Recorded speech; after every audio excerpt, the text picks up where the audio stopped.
मग महानगरपालिका आणि आता जिल्हा परिषदा या सगळ्या निवडणुकातून महाराष्ट्र सरकारने केलेलं जे काम आहे या कामावर एक प्रकारे जनतेने शिक्कामोर्तबच केला आहे असं मी स्पष्टपणे म्हणेन। आमचे दोन्ही जे सहकारी पक्ष आहेत त्यांचंही मी अतिशय मनापासून अभिनंदन करतो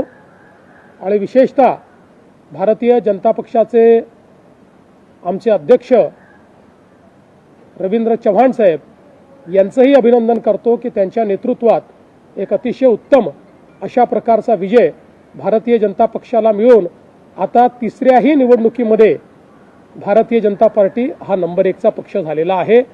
महाराष्ट्राच्या जनतेचे देखील अतिशय मनापासून आभार मानतो आणि त्यांच्या आशा आकांक्षा पूर्ण करण्याकरता आम्ही योग्य अशा प्रकारचा कारभार चालवू हे आश्वासन देखील त्यांना देतो।